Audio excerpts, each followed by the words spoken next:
Next gen ஆன்மீக அன்பர்கள், நேயர்கள், ஜோதிட ஆர்வலர்கள் அனைவருக்கும் அன்பான வணக்கங்கள்.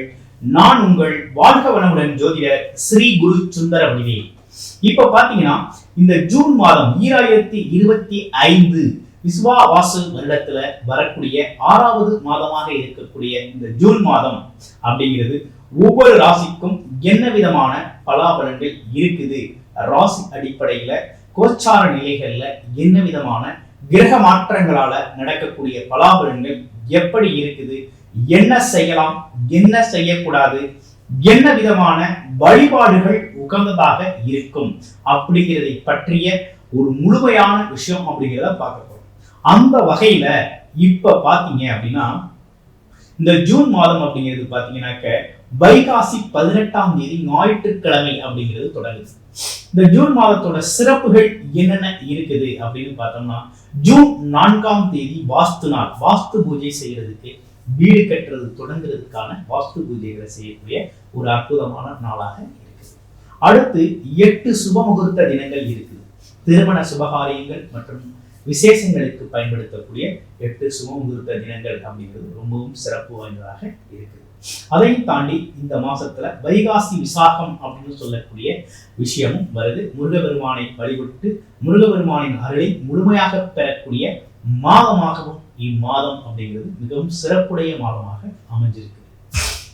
அடுத்து வேறு என்ன விஷயங்கள் இருக்குது அப்படின்னு பார்க்கறதுனால கிரக மாற்றங்கள்லாம் எப்படி இருக்குது இந்த மாதத்துல அப்படின்னு பார்க்கல, மேச ராசின்னு சொல்லக்கூடிய முதல் ராசியிலேயே பார்த்தீங்கன்னா சுக்கிர பகவான் அமர்ந்து இருக்கக்கூடிய ஒரு அமைப்பு. அடுத்து ரிஷபம் அப்படின்னு சொல்லக்கூடிய இடத்துல காலச்சக்கரத்தின் 2வது இடத்துல பார்த்தீங்க அப்படின்னா சூரியனோட சேர்ந்து புதன் அப்படிங்கிறது அமர்ந்து இருக்கக்கூடிய ஒரு நிலை அப்படிங்கிறது இருக்கு. அடுத்து பாருங்க, காலச்சக்கரத்தின் 3ஆம் இடமான மிதுன ராசியில குரு பகவான் இருக்கக்கூடிய ஒரு அமைப்பு. 4ஆம் இடம் கடக ராசியில பார்த்தீங்கன்னா செவ்வாய் பகவான் இருக்கக்கூடிய ஒரு அமைப்பு. 5ஆம் இடம் அப்படின்னு சொல்லக்கூடிய சிம்ம ராசியில பார்த்தோம் அப்படின்னு கேட்டீங்கன்னாக்க யார் இருக்காங்க அப்படின்னு பார்க்கல, கேது பகவான் அப்படிங்கிறவர் இருக்கிறார்.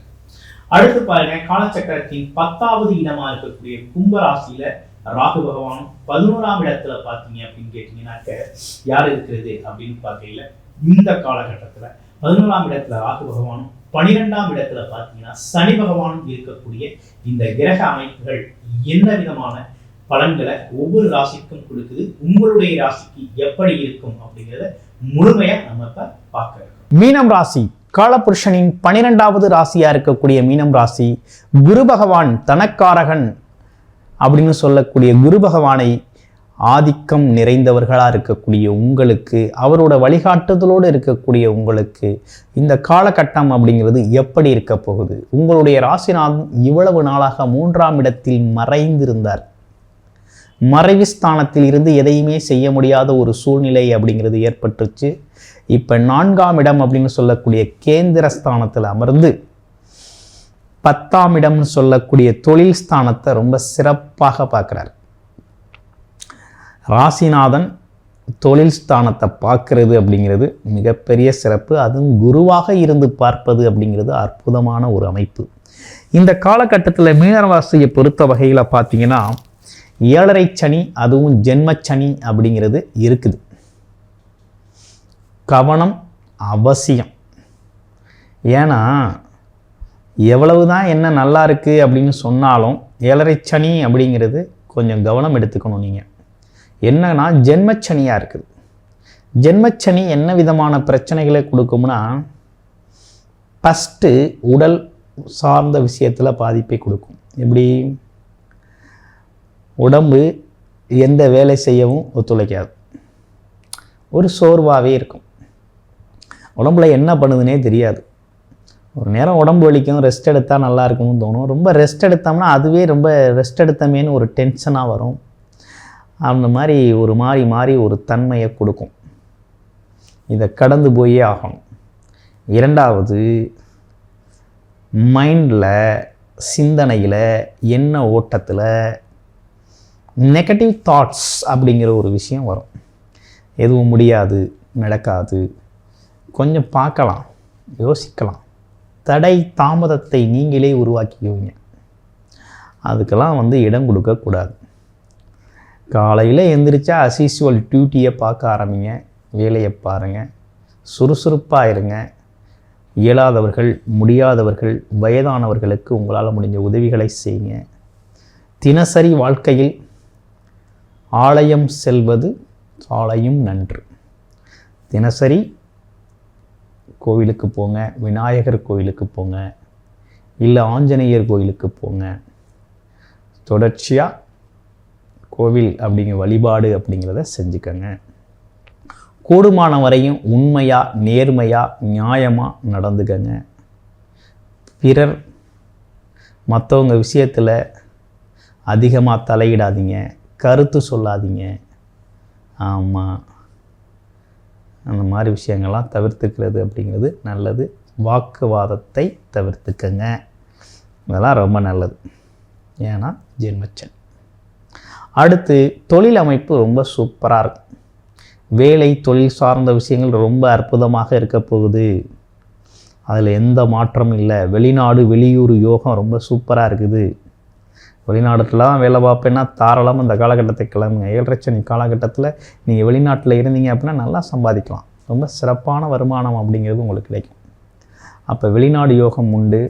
தொழில் அமைப்புகளில் நல்ல புது புது வருமானங்கள், புது புது விஷயங்களில் நீங்கள் இந்த காலகட்டத்தில் எடுத்து செய்யலாம். நல்ல அமைப்பு உருவாகிருக்கு. அதே போல் பயணங்கள் சார்ந்த விஷயங்கள் எல்லாம் நல்லா லாபகரமாக முடியும். ஆமாம், எது சார்ந்த பயணமாக இருந்தாலும் அது உங்களுக்கு சாதகமான அமைப்பை கொடுக்கும். அதுவும் குறிப்பாக தொழில் சார்ந்த அமைப்புகளாக இருந்தால் நல்ல முன்னேற்றம் தரக்கூடிய வகையில் இந்த காலகட்டம் அப்படிங்கிறது அமைஞ்சிருக்கு. திடீர் அதிர்ஷ்டம் அப்படிங்கிறது கண்டிப்பாக உண்டு, உறுதியாக உண்டு. அதுவும் இந்த மாதத்துலேயே உண்டு. உங்களுடைய பிறப்பு ஜாதகம் எப்படி இருக்குது அப்படின்னு பாருங்கள்.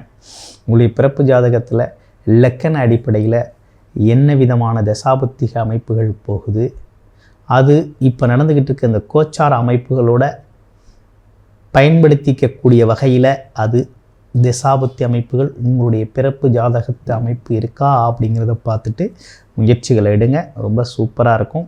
இனிமே தொழிலில் நீங்கள் ஜெயிப்பீங்க. தொழில் சார்ந்த அமைப்புகள் உங்களுக்கு அற்புதமாக இருக்குது.